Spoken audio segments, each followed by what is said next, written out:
മുണ്ണക്കുഞ്ഞാടുകൾ പോലും പള്ളിത്തന്തമാരെ പഞ്ഞിക്കിടുന്നു. ITV news react for right ജനങ്ങളുടെ പ്രതികരണങ്ങൾ.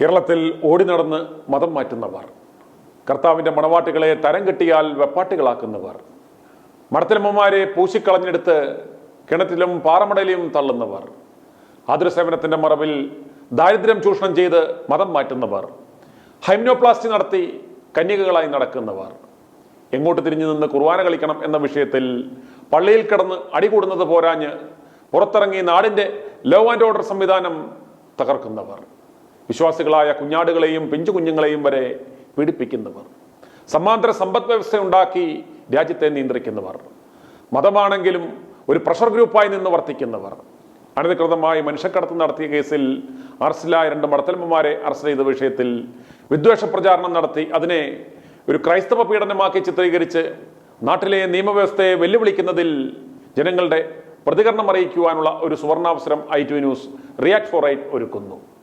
മനുഷ്യക്കടത്ത് നടത്തിയ മടത്തലമ്മമാരുടെ പേരിൽ കത്തോലിക്ക സഭ ഒഴുക്കുന്നത് മുതലക്കണ്ണീരോ രാഷ്ട്രീയ മുതലെടുപ്പോ ഇത് എന്നതാണ് ഇന്നത്തെ പ്രതികരണത്തിനുള്ള ചോദ്യം. നിയമം ആരും കയ്യിലെടുക്കുന്നതിനോട് നമുക്ക് ഒരിക്കലും യോജിക്കാനാവില്ല. പക്ഷേ നോർത്ത് ഇന്ത്യയിൽ ആതുരസേവനത്തിൻ്റെ മറവിൽ മനുഷ്യക്കടത്തും മതപരിവർത്തനവും നടത്തുന്നതും ശരിയാണോ? മതപരിവർത്തനമാണോ മനപരിവർത്തനമാണോ ഇവിടെ വേണ്ടുന്നത്? കത്തോലിക്ക സഭ എന്ന വോട്ട് ബാങ്ക് ലക്ഷ്യം വെച്ച് പിന്തുണയ്ക്കുവാൻ ഇറങ്ങിയ ഇതര മതക്കച്ചവടക്കാരെയും രാഷ്ട്രീയ ഹിജറകളുടെയും നിലപാടിനോടുള്ള ജനങ്ങളുടെ പ്രതികരണവും ഞങ്ങളെ അറിയിക്കാവുന്നതാണ്. ഈ വിഷയത്തിൽ ഞങ്ങൾക്ക് ലഭിച്ച ആദ്യ പ്രതികരണം കേൾക്കുക. കൊല്ലം ജില്ലയിൽ നിന്നും വിളിച്ച അലക്സ് എന്ന അച്ചായന്റെ പ്രതികരണമാണ് ഇന്നാദ്യം. ITV ന്യൂസിന്റെ നിലപാടിനെ വിമർശിക്കുവാനാണ് അദ്ദേഹം ആദ്യം വിളിച്ചതെങ്കിലും കാര്യങ്ങൾ മനസ്സിലാക്കി കഴിഞ്ഞപ്പോൾ അദ്ദേഹത്തിന്റെ നിലപാടേ മാറി.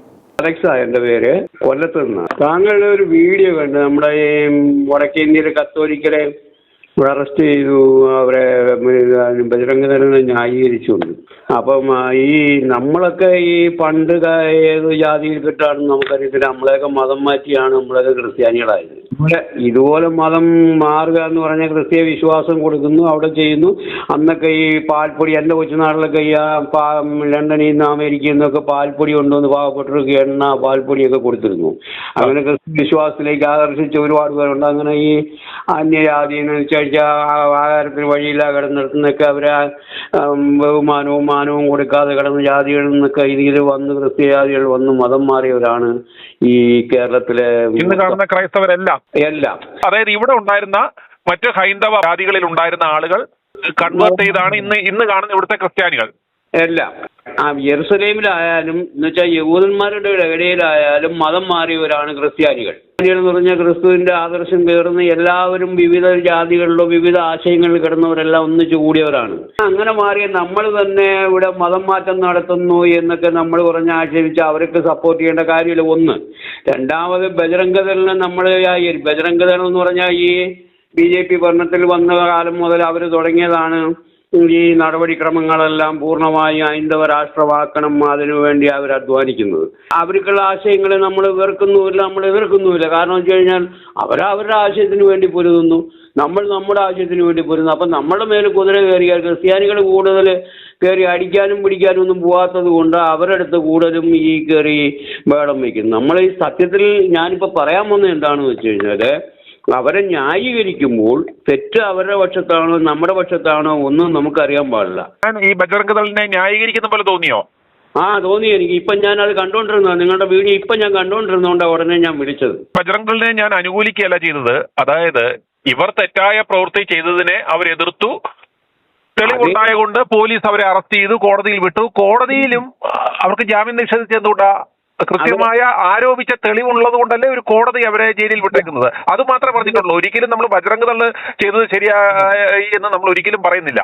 സഹോദരൻ ഞാൻ പറഞ്ഞിട്ട് അവരിപ്പം തെളിവ് ഇപ്പൊ 2 വകുപ്പ് എഴുതി ചേർത്ത്, ജാമ്യം കിട്ടാത്ത 2 വകുപ്പ് എഴുതി ചേർത്ത് അവർ കേസ് കൊടുത്തിരിക്കുന്നു. ആ കേസ് കൊടുത്ത വകുപ്പ് അനുസരിച്ച് ഇവർക്ക് ഇപ്പോൾ പുറത്തിറങ്ങാനൊക്കത്തില്ല. അതിന് തെളിവില്ല. തെളിവ് ഇവർ കൂടി നമ്മളിനി ഹാജരാക്കിയെങ്കിലേ പുറത്തിറങ്ങാൻ പറ്റത്തുള്ളൂ എന്നൊരു നിലപാട് കോടതി എടുത്തതിന്റെ പുറത്താണ്. എല്ലാ കേസുകളിലും അങ്ങനെയല്ല. ഇപ്പൊ നമ്മുടെ നാട്ടിൽ നടക്കുന്ന എല്ലാ കേസുകളിലാണെങ്കിലും ഒരു പോലീസ് കേസ് ഉണ്ടായാൽ വകുപ്പുകളിട്ടു കോടതിയിൽ ചെന്ന് കഴിഞ്ഞാൽ എല്ലാവർക്കും പ്രൊസീജിയർ അത് തന്നെയല്ലേ എല്ലാ കേസുകളിലും? ഇതിന് മാത്രമാണോ അങ്ങനെ?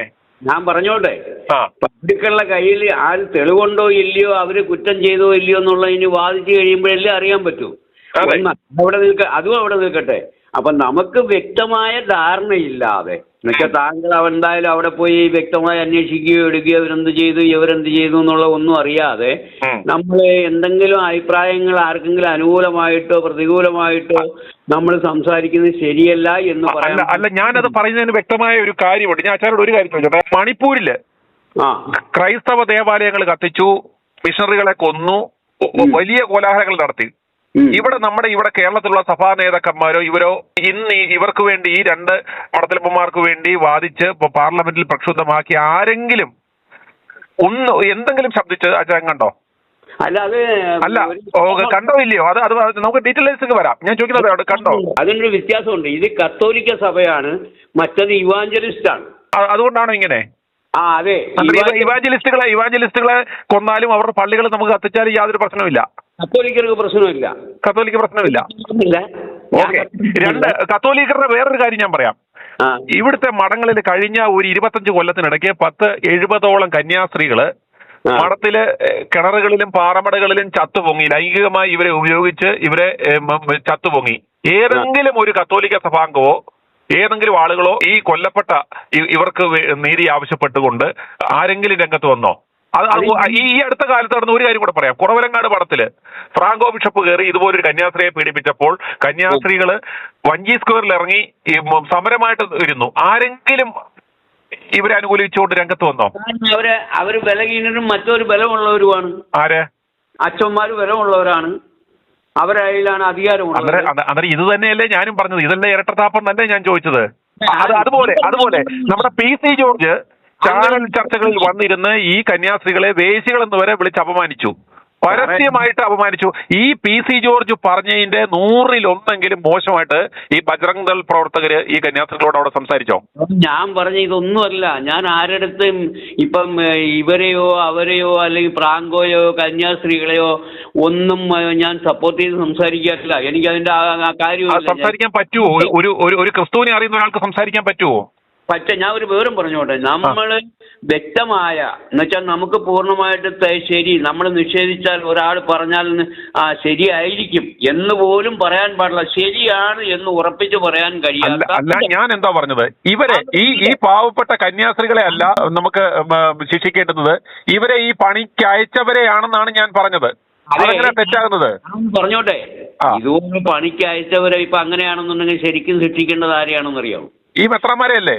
അല്ല, കർത്താവിനെയാണ് ശിക്ഷിക്കേണ്ടത്. കാരണം അദ്ദേഹമാണല്ലോ ഈ പണി. കർത്താവിന് യുവമാരെ അറിയത്തില്ലല്ലോ. കർത്താവിന്റെ പേരില് ഈ വേഷം കെട്ടൽ നടത്തുന്ന യുവമാരും കർത്താവുമായിട്ട്. അതുകൊണ്ട് കർത്താവ് യുവമാരെ പൊതുജന മധ്യത്തില് ഇതുപോലെ പണ്ട് ഈ എന്താ പറയുന്നത് പുരമുകളിൽ ഘോഷിക്കപ്പെടും എന്ന് പറഞ്ഞ പോലെ യുവമാരുടെ ഈ ചെയ്തികളെ പരസ്യമായിട്ട് യുവമാര് അപമാനിക്കപ്പെടും സമൂഹത്തിന് മുന്നിൽ. ഇത് ക്രിസ്തു നൽകുന്ന ശിക്ഷയാണിത്. കർത്താവ് ഇവരുമായിട്ട് യാതൊരു ബന്ധവുമില്ല. കർത്താവിന് കൂടെ ഏതെങ്കിലും മടത്തന്മാര് പോകുന്ന നടപ്പുണ്ടായിരുന്നോ? കർത്താവിനെ വെച്ച് ഇവര് മുതലെടുത്ത് ആഹാരം കഴിച്ച് ജീവിക്കുന്നവരാ. ഇവരുടെ വഴിത്തിപ്പഴപ്പ് അത് പറഞ്ഞ് ഇത് ഇവരുടെ തൊഴിലുറപ്പ് പദ്ധതി. ശരിയാണത്. ഞാനില്ലെന്ന് പറയുന്നില്ല, അതൊന്നും ഞാൻ പറഞ്ഞില്ല. ഞാൻ എന്താന്ന് പറഞ്ഞാൽ ഞാൻ പറഞ്ഞ എന്താണെന്ന് വെച്ച് കഴിഞ്ഞാല് നമ്മളൊരു കാര്യം പറയുമ്പോൾ അവസാനം ആരെങ്കിലും ചോദിച്ചാൽ എന്നാ ശരിയായിരിക്കും എന്ന് നമ്മൾ പറയാൻ ഇടയുണ്ടാക്കാതെ ശരിയാണ് എന്ന് ഉറപ്പിച്ച് പറയണമെന്നുണ്ടെങ്കിൽ നമ്മൾക്ക് ആ വിഷയത്തെക്കുറിച്ച് വ്യക്തമായ ഒരു ധാരണ ഉണ്ടാകണം. നമ്മുടെ നാട്ടിൽ നടക്കുന്ന കാര്യങ്ങൾ എന്താ? അതായത് ഇവര് മടത്തിന്ന് ഇവരെ പിടിച്ചോണ്ട് പോയതാണോ? അല്ല, ഇവർ ഇതുപോലുള്ള അവിടുത്തെ ആദിവാസി വിഭാഗത്തിൽപ്പെട്ട ആളുകളെ ബന്ധപ്പെട്ട ഡിസ്ട്രിക്ട് അഡ്മിനിസ്ട്രേഷനെ ഇൻഫോം ചെയ്യണം ഇത്തരത്തിലുള്ള കാര്യങ്ങളുണ്ടെങ്കിൽ. അവരുടെ അനുമതിയോ കാര്യങ്ങളൊന്നുമില്ലാതെ ആദിവാസി വിഭാഗത്തിൽപ്പെട്ട ആളുകളെ ഇത്തരത്തിലേക്ക് അവർ കടത്തിക്കൊണ്ടുപോകാൻ ശ്രമിച്ചു എന്ന് പോലീസ് പ്രാഥമിക അന്വേഷണം നടത്തിയ ശേഷമേ ഒരു എഫ്ഐആർ ഇടാൻ പറ്റത്തുള്ളൂ. ചുമ്മാ ഇടാൻ പറ്റുമോ? ഒരു നാളെ കോടതിയിൽ നാണം കിടത്തില്ലേ? അതുകൊണ്ട് അവർ പ്രാഥമിക അന്വേഷണം നടത്തി സത്യമാണെന്ന് ബോധ്യപ്പെട്ട് എഫ്ഐആർ ഇട്ടു, കോടതിയിൽ സമർപ്പിച്ചു. എന്നിട്ട് പറയട്ടെ, ധൈര്യമായിട്ട് ഇടാം. കാരണം എന്താണെന്ന് വെച്ച് കഴിഞ്ഞാൽ പല വടക്കേന്ത്യൻ സംസ്ഥാനങ്ങളിൽ ഈ ഗ്രാമങ്ങളിൽ പാവപ്പെട്ടവരല്ല, അവർക്ക് യാതൊരു നീതി അങ്ങനെ ലഭിക്കാറില്ല. അവിടുത്തെ സമ്പന്ന വിഭാഗം ഇന്ന രീതിയിൽ എഫ്ഐആർ ഇടെന്ന് പറഞ്ഞു കഴിഞ്ഞാൽ ആ രീതിയിൽ ഇവിടെ നടക്കത്തില്ലേ? വടക്കേന്ത്യയിലെ പോട്ടെ, ഇവിടെ നടക്കത്തില്ലേ? ഇവിടെ ഇവിടെ ഈ ഭരണപക്ഷം വിചാരിച്ചു കഴിഞ്ഞാൽ ആർക്കെതിരെ എന്ത് കേസുകൾ വിടത്തില്ലേ? ഇല്ല, അത് ഇവിടെ ഇടാമെങ്കിൽ തന്നെ അവിടുത്തെ കണക്ക് അത്ര കാഠിന്യം ഇവിടെ ഇല്ല. അത് പറഞ്ഞിട്ട് കാര്യമുണ്ടോ? അവിടെയാണേലും ഇവിടെയാണേലും ഇതെല്ലാം ഇപ്പോഴും നമുക്ക് സ്വാതന്ത്ര്യം കിട്ടി ഇത്രയും വർഷമായെന്ന് പറഞ്ഞിട്ട് പോലും ഇതെല്ലാം നടക്കുന്നുണ്ടോ ചായ? ഞാൻ വടക്കേന്ത്യ ഒട്ടുപോക്കിയ സ്ഥലങ്ങളിൽ ഞാൻ കറങ്ങിയിട്ടുള്ള ആളാണ്. അവിടുത്തെ ഞാനും ഈ പറയുന്ന എല്ലാ സംസ്ഥാനങ്ങളിലും പോയിട്ടുള്ള താമസിച്ചിട്ടുള്ള ആളാണ് ഞാനും. അല്പ സ്വല്പമൊക്കെ നമുക്ക് ഗ്രാമങ്ങളും ഒക്കെ കാര്യങ്ങളൊക്കെ അല്പ സ്വല്പം അറിയാം. നമുക്ക് മനസ്സിലാക്കേണ്ടത് എന്തുകൊണ്ടാണ് ഇവര് ഈ കേരളത്തിലെ പട്ടിണിപ്പാവങ്ങളെ എല്ലാം നന്നാക്കിയിട്ടാണോ ഈ മടത്തലമ്മമാരും അച്ഛന്മാരും അവിടേക്ക് പോകുന്നത്?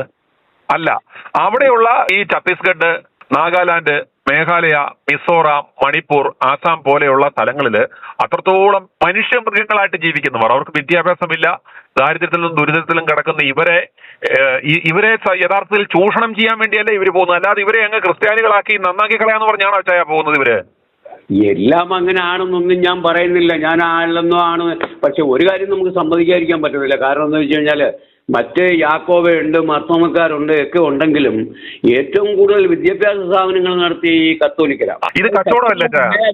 ഇന്നത് കച്ചവടമായാൽ തന്നെയും അന്ന് തുടങ്ങുമ്പോൾ ഇത് കച്ചവടമായിരുന്നു. ഇതിന്റെ കച്ചവട സാധ്യതകളുണ്ട്. അന്ന് അവര് ചെയ്തു, അതുകൊണ്ട് അവർ ഇന്നും അതിന്റെ മുന്നിൽ നിൽക്കുന്നു. അതിനെങ്ങനെ മേന്മയാക്കി പറയാൻ പറ്റും? അന്ന് ചെയ്തവരുടെ ഉദ്ദേശശുദ്ധി നല്ലതായിരുന്നു. ക്രിസ്തീയ മിഷണറിമാരായാലും ആദ്യകാലത്തുണ്ടായിരുന്ന മിഷണറി ആദ്യത്തെ 350 കൊല്ലം കഴിഞ്ഞപ്പോൾ തുടക്കത്തിൽ എല്ലാ പ്രസ്ഥാനങ്ങളും നന്നായിരുന്നു വെച്ചാൽ അച്ഛൻ പറഞ്ഞു 100% ശരിയായി. ഇന്നത്തെ കാര്യമാണ് നമ്മൾ സംസാരിക്കുന്നത്. ഇന്നത്തെ അവസ്ഥ എന്താണെന്ന് നമ്മൾ സംസാരിക്കുന്നത്. ഇല്ല, അവരുടെ ഉദ്ദേശം പണമല്ലായിരുന്നില്ല. ആദ്യകാല മിഷണറിമാരുടെ അതായിരുന്നു. അവരവരുടെ ജീവത്യാഗം വരെ നടത്തി അവര് യാതൊരു സുഖലോലുപതയിലും ലഭിക്കാതെ അവര് ശരിക്ക് ഇത്തരത്തിലുള്ള ആത്മാർത്ഥമായിട്ട് പ്രവർത്തനം നടത്തിയത് കൊണ്ടാണ് ഇന്ന് ഈ കാണുന്ന പ്രസ്ഥാനങ്ങളെല്ലാം ഉണ്ടായത്. ഇവരെല്ലാം ഇന്ന് അന്നം കഴിക്കുന്ന അവരുടെ രക്തത്തിന്റെ പുറത്ത് നിന്നുകൊണ്ടാ അല്ലേ? അവരുണ്ടാക്കിയ അവരുടെ ചോരയും നീരും കൊടുത്തുണ്ടാക്കിയ ആ പ്രസ്ഥാനത്തിന്റെ പഴം പറിച്ചു കഴിക്കുന്നവരല്ലേ ഇന്നുള്ളവര്? ഇന്ന് അവര് ആ ചോരയും നീരും വിറ്റാണ് ഇവരെല്ലാം ഉപജീവനം നടത്തുന്നത് അല്ലേ? അവരെല്ലാം തിരുമേനിമാരും ഉടുത്ത അനങ്ങാത്ത ഷാർട്ടും കോട്ടുവിട്ടും കൊണ്ട് നടക്കുന്നതെല്ലാം ആ രക്തത്തിന്റെ പുറത്താണ് അല്ലേ? അന്ന് അവർക്ക് എത്ര ആഡംബരത്തിൽ വേണേലും ജീവിക്കാമായിരുന്നെങ്കിൽ പോലും ഇന്ന് ഇവന്മാര് യാത്ര ചെയ്യുന്ന അവരുടെ ആഡംബര വാഹനങ്ങള്, ഇവരുടെ വസതികള്, ഇവരുടെ ഭക്ഷണങ്ങള്, ഇവരുടെ സുഖലോലുപതകള്, അന്ന് അവരെ സംബന്ധിച്ചിടത്തോളം അവർ ഈ പറഞ്ഞ പോലെ ഉപവാസവും പ്രാർത്ഥനയും ഇതുപോലുള്ള പ്രവർത്തനങ്ങളുമായിട്ട് ജനങ്ങളുടെ മനസ്സിൽ അവര് ശരിക്ക് ക്രിസ്തുവിനെ എന്താ പറയുന്നത് ഇവരിലൂടെ നമുക്ക് ദർശിക്കാൻ പറ്റുമായിരുന്നു. ഇന്ന് ഇവന്മാരിലൂടെ നമുക്ക് ക്രിസ്തുവിനെ ദർശിക്കാൻ പറ്റുമോ? പറ്റത്തില്ല. ജീവത്യാഗം ചെയ്താണ് അവർ മുന്നോട്ട് വന്നത്. അന്നത്തെ 100% അനുകൂലിക്കുന്നു, അംഗീകരിക്കുന്നു. അത് യാഥാർത്ഥ്യമാണ്. നമുക്ക് ആർക്കും അതിനെ സംസ്കരിക്കാൻ പറ്റുന്ന കാര്യമല്ല. പക്ഷെ ഇന്ന് ഈ പറയുന്ന ഈ പാവപ്പെട്ട വീട്ടിലെ ഈ മടത്തിലമ്മമാരെന്ന് പറഞ്ഞ് വേഷം കെട്ടിച്ച് വിട്ട്, അതായത് നമ്മുടെ ഭിക്ഷക്കാരുണ്ടല്ലോ, വീടുകളിൽ നിന്ന് പിള്ളേരെ തട്ടിയെടുത്തിട്ട് കണ്ണ് കുത്തി പൊട്ടിച്ചിട്ട് തെണ്ടാൻ വിടുന്ന പണി. അതായത് ആ തെണ്ടാൻ വിടുന്നവര് പോയി മോട്ടിക്കുന്നു. കുറ്റക്കാരാരാ? കുഞ്ഞുങ്ങളാണോ? അവരെ വിടുന്നവരാണോ? വിടുന്നവരാ. അത് തന്നെ ഇവിടെ സംഭവിക്കുന്നത്. ഇവരെ സംബന്ധിച്ചിടത്തോളം ഇവരുടെ ഒരു അന്നത്തിന് വേണ്ടി ഇവർ ഇതിനകത്ത് പെട്ടുപോയി. ഇവര് പോവുക, ഓരോ കാര്യങ്ങൾ ചെയ്യുക. ഇപ്പൊ ഇവര് കൊല്ലപ്പെടുക എന്ന് വെക്കുക. ഇവർക്ക് ജസ്റ്റ് അറസ്റ്റിലായപ്പോ തന്നെ കണ്ടോ, കത്തോലിക്ക സഭ ഇന്ത്യ മുഴുവൻ അവന്മാരെ നിശ്ചലമാക്കി. അവന്മാരതിന്റെ രാഷ്ട്രീയപരമായ മൈലേജ് എടുത്തു. BJPയെ പ്രതിസ്ഥാനത്ത് നിർത്തി ബാക്കി എല്ലാ പാർട്ടികളും ഇവരോട് ചേർന്ന ഇവർക്ക് വേണ്ടി ഫൈറ്റ് ചെയ്യുന്ന അവസ്ഥ ഇവന്മാരുണ്ടാക്കിയെടുത്തു. ആ രണ്ടുപേരെ ഈ ബജറംഗൾ പ്രവർത്തകർ ആക്രമിച്ച് കൊലപ്പെടുത്തുകയായിരുന്നു എന്നെങ്കിൽ ഇവിടെ കത്തിയേനെ നിന്ന് ഇല്ലേ? ഇവന്മാർ അതിന്റെ ബെനിഫിറ്റ് എടുത്തേനെ.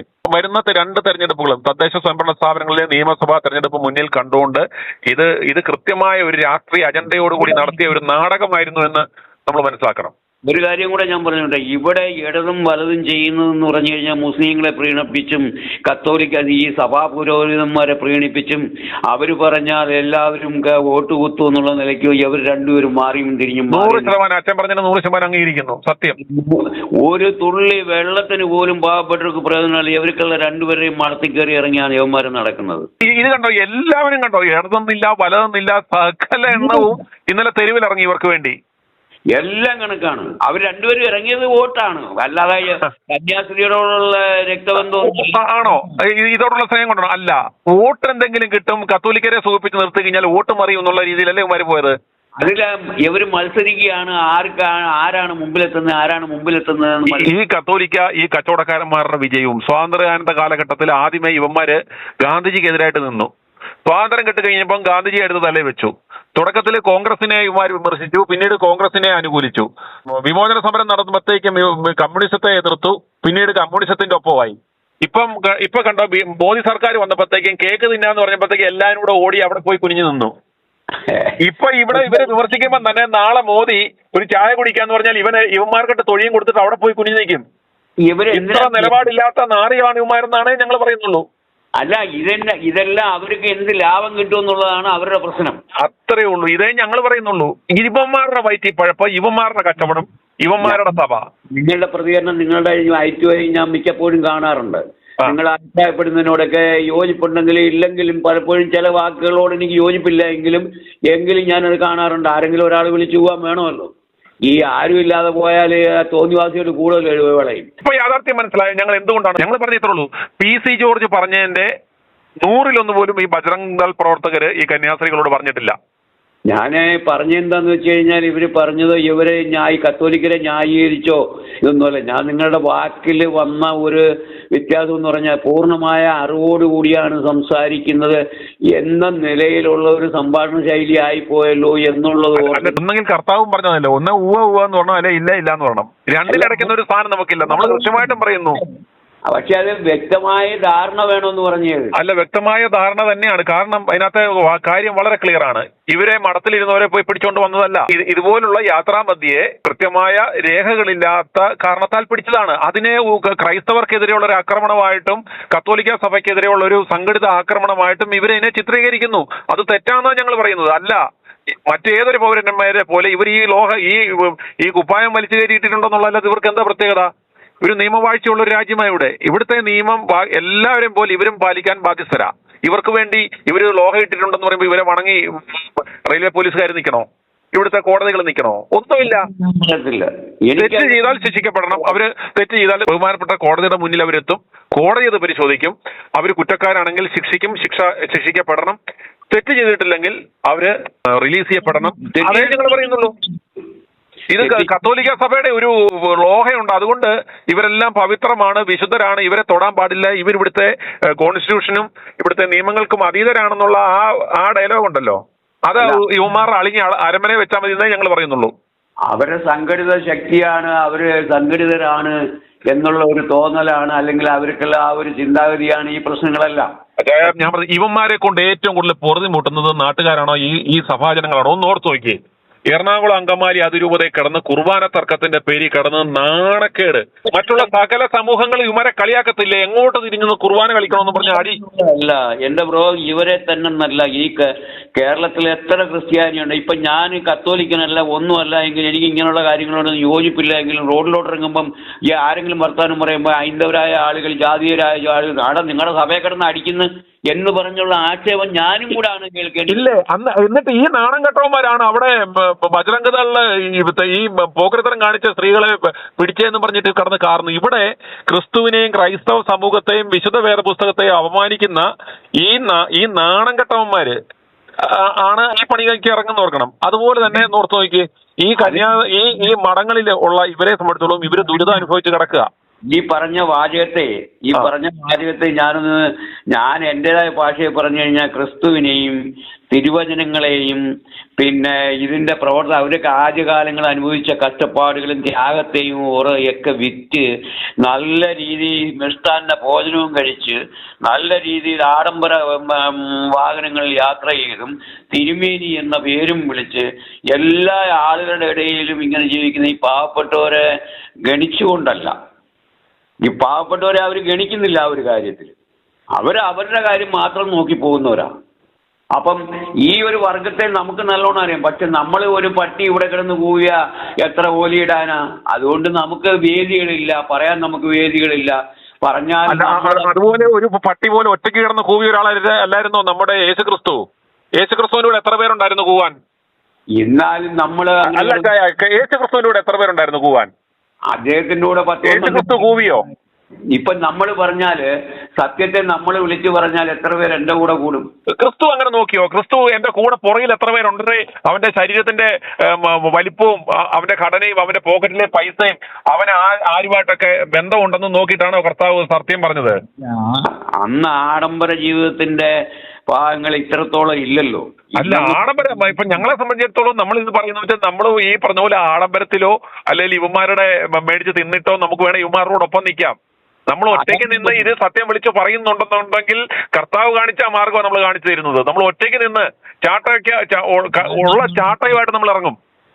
ഞാൻ നിങ്ങളുടെ ഐറ്റുമായി പ്രത്യേകം ശ്രദ്ധിക്കുന്ന ഒരുത്തനെ കണ്ടു കഴിഞ്ഞാൽ ഞാൻ ഇവിടെ കുത്തിരുന്ന് വീഡിയോ തട്ടിയിട്ട് വരുമ്പം കണ്ടു കഴിഞ്ഞാൽ ഞാൻ എന്താണ് സംസാരിക്കുന്നത്, എന്തിനെക്കുറിച്ചാണ് എന്ന് ഞാൻ ഈ മതപുരോഹിതൻ, നമ്മുടെ മതത്തിലുള്ള പുരോഹിതന്മാരെയും ഈ കാശ് സമ്പാദിക്കാൻ നടക്കുന്ന ഇവന്മാരെയും ഒക്കെ വിളിച്ചു പറയുന്നത് കേൾക്കുമ്പോൾ നമുക്ക് അത് യാഥാർത്ഥ്യമാണെന്ന് തോന്നുകയും എനിക്ക് ഉള്ളുകൊണ്ട് നിങ്ങളോട് ഒരുപാട് അനുഭാവമുള്ളവനുമാണ്. പക്ഷെ ഞാൻ ഈ ഒരു കാര്യം ഇന്നിപ്പം ഞാൻ കേട്ടത്, ഇപ്പം ഞാൻ വീഡിയോ മൊത്തം കണ്ടില്ല, പകുതിയെ കണ്ടോളൂ. പകുതി കണ്ടപ്പോൾ തന്നെ എനിക്ക് തോന്നി ഇതിപ്പോൾ അദ്ദേഹത്തിനെ ഒന്ന് വിളിച്ച് കാര്യം എന്ന് പറയണം. നമ്മൾ വ്യക്തമായ ഒരു ധാരണ അങ്ങനെ വെച്ചാൽ അതുകൊണ്ടാണ് ഞാൻ ഇവരെ ഈ മൊണ്ണക്കുഞ്ഞാടുകൾ എന്ന് വിളിക്കുന്നത്. കാര്യങ്ങളെല്ലാം അറിയാം, പക്ഷേ ഈ സാഹിബിനെ കാണുമ്പോൾ കവാത്ത് മറക്കാന്ന് പറഞ്ഞ പോലെ കാര്യങ്ങളെല്ലാം അറിയാം. പക്ഷേ അയ്യോ പുതപ്പിട്ട് മൂടണം. നമ്മുടെ ഈ പള്ളി ആവാസന്മാര് പോകരത്തരം കാണിക്കുമ്പോൾ നമ്മൾ പുതപ്പിട്ട് മൂടണം. നമ്മളിത് പുറത്ത് പറയാൻ പാടില്ല. സഭയ്ക്ക് നാണക്കേടാ. ഞാനിപ്പോ ഇത് വിളിക്കാൻ കാരണമായ കാര്യം ഇതാണ്. ഒരു സംഭവം നമ്മൾ 4 പേരുടെ മുമ്പിൽ നമ്മൾ പറയുമ്പോൾ അത് കേട്ടോണ്ട് പോയ ഒരാളത്തിന് കഴിഞ്ഞിട്ടോ അല്ലെങ്കിൽ ഒരു 5 മിനിറ്റോ 10 മിനിറ്റോ അല്ലെങ്കിൽ ഒരു ദിവസമോ കഴിഞ്ഞിട്ട് ഇടയത് അങ്ങനെയല്ല, അത് ഇങ്ങനെയാണ്, അവിടെ വ്യക്തമായി ഇന്ന് ഞാൻ നേരിട്ട് പോയി കണ്ട് ഇന്നതാണെന്ന് പറഞ്ഞാൽ എന്നാ ശരിയായി. ഇല്ല ചായ, നമ്മളെ സംബന്ധിച്ച് നമ്മുടെ നിലപാട് എന്ന് പറഞ്ഞാൽ വളരെ വളരെ തുടക്കം മുതലേ നമ്മുടെ നിലപാട് വളരെ ശക്തവും വ്യക്തവുമാണ്. കാരണം നമ്മൾ പറയുന്നതിനെ കുറിച്ച് നമ്മൾ കൃത്യം ഇപ്പൊ കണ്ടോ, ഞാൻ 5ാമത്തെ ദിവസമാണ് ഈ വിഷയത്തെ കുറിച്ച് ഒരു പ്രതികരണം അറിയിച്ചത്. ഞാൻ എടുത്തുചാടി ഈ സംഭവത്തിൽ ഞാൻ ഒരു കൺക്ലൂഷനുമായിട്ട് എടുത്തു ചാടുകയല്ലായിരുന്നു. ഞാൻ 5 ദിവസം ഈ വിഷയത്തെ നിരീക്ഷിച്ച് പഠിച്ച് എന്താണ് സംഭവിക്കുന്നത് എന്ന് കൃത്യമായിട്ട് മനസ്സിലാക്കിയ ശേഷമാണ് ഞാൻ ഒരു വീഡിയോ 5ാമത്തെ ദിവസം ആദ്യമായിട്ട് ഇട്ടത്. സാധാരണഗതിയിൽ ഇത്തരമുള്ള വിഷയങ്ങൾ വരുമ്പോൾ ഐ ടി ന്യൂസ് പെട്ടെന്ന് പ്രതികരിക്കുന്നതാണ്. നമ്മൾ പ്രതികരിച്ചില്ല, കാരണം എന്താണ് സംഭവിക്കുന്നത് എന്ന് മനസ്സിലാക്കാൻ വേണ്ടി തന്നെയാ. നമ്മുടെ ഷാജസ്കറിയ സാറ് ഇതിൻ്റെ കൂടെ പ്രതികരിക്കുന്നത് ഞാൻ കണ്ടു. പിന്നെ അത് കഴിഞ്ഞ് നമ്മുടെ ഒരു വേറൊരു ഗ്രേസ് എന്ന് പറഞ്ഞ് വേറൊരു പെങ്കൊച്ച് വീഡിയോയിൽ പ്രതികരിക്കുന്നത് ഞാൻ കണ്ടു. അത് പൂർണ്ണമായും ഇവരുടെ കയ്യിലാണ് തെറ്റ്, എന്ന് വെച്ചാൽ കന്യാസ്ത്രീകളുടെ കയ്യിലും അവരുടെ കയ്യിലുമാണ് തെറ്റ് എന്നുള്ള നിലയിൽ ആ പെൺകുട്ടി സംസാരിക്കുന്നത് ഞാൻ കണ്ടു.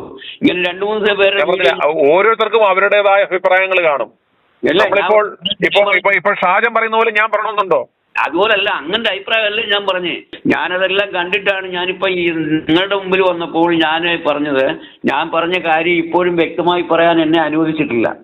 ഇത്രയേ ഉള്ളൂ വാക്ക് എന്ന് വെച്ചാൽ, ഞാൻ പറഞ്ഞ ഒരു കാര്യം കേട്ടോണ്ട് പോയിട്ട് വേറൊരാൾ അതിലൊരാൾ നാളെ പോയി അത് വ്യക്തമായി അറിഞ്ഞിട്ട് വന്നാൽ നീ പറഞ്ഞ ശരിയല്ല, അത് ഇന്നതുപോലാണെന്ന്. അപ്പം ഞാൻ പറയും എന്നാ ശരിയായിരിക്കും, ആവശ്യത്തിലായിരിക്കും, ഞാൻ അറിഞ്ഞ ഇങ്ങനെയാ എന്ന് അയാളുടെ മുമ്പിൽ പോലും ഒരു വാക്ക് പറയാൻ ഇടയാക്കാതെ ഞാൻ ആ സത്യമാണെന്നുണ്ടെങ്കിൽ പറഞ്ഞത് ശരി തന്നെയാണ്, എനിക്ക് വ്യക്തമായിട്ടുള്ള അറിവുള്ളതാണ്, അത് അങ്ങനെ ഒരു വാക്ക് നമുക്ക് ശടിച്ച് പറയാൻ കഴിയണം എന്ന് മാത്രമേ ഞാൻ ഉദ്ദേശിച്ചു. തീർച്ചയായിട്ടും ഞങ്ങൾ എന്താ പറഞ്ഞത്, നമ്മൾ പറഞ്ഞതിന്റെ ക്യാപ്ഷൻ തന്നെ ഇതായിരുന്നു. ഒന്ന്, ഈ മടത്തിലമ്മമാരെ അല്ല ശിക്ഷിക്കേണ്ടുന്നത്, ഇവരെ അയച്ചവരെയാണ്. അന്നേരം ഇന്നും ഞങ്ങൾ അത് തന്നെയാണ് പറയുന്നത്. കാരണം ഇവരെ സംബന്ധിച്ച് ഇവർ പോലും അറിയുന്നില്ല എന്താ ഇവർ ചെയ്യുന്നതെന്ന്, അവർക്ക് പോലും അറിയത്തില്ല. പക്ഷേ അവരെ അയച്ചവർക്ക് വ്യക്തമായിട്ട് അറിയാം ഇവരെ എന്തിനാണ് അയച്ചത്, ഇത്തരം പണി ചെയ്യുമ്പോൾ എന്ത് പ്രത്യാഘാതം ഉണ്ടാകുമെന്ന് അവർക്ക് കൃത്യമായിട്ടും അറിയാം. അതുണ്ടായി, അവരതിനെ ശരിക്കും മുതലെടുത്തു. അതാണ് ഇവിടെ നടക്കുന്നത്. ക്ലിയർ ആണ്. മനുഷ്യക്കടത്ത് നടത്തിയ മടത്തലമ്മമാരുടെ പേരിൽ കത്തോലിക്ക സഭ ഒഴുക്കുന്നത് മുതലക്കണ്ണീരോ, ഇത് രാഷ്ട്രീയ മുതലെടുപ്പോ? i2i news react for right ജനങ്ങളുടെ പ്രതികരണങ്ങൾ തുടരുന്നു. പ്രേക്ഷകർക്ക് താഴെ സ്ക്രോൾ ചെയ്യുന്ന 9746114444 എന്ന നമ്പറിൽ വിളിച്ച് പ്രതികരണങ്ങൾ അറിയിക്കാവുന്നതാണ്. i2i news react for right ജനങ്ങളുടെ പ്രതികരണങ്ങൾ.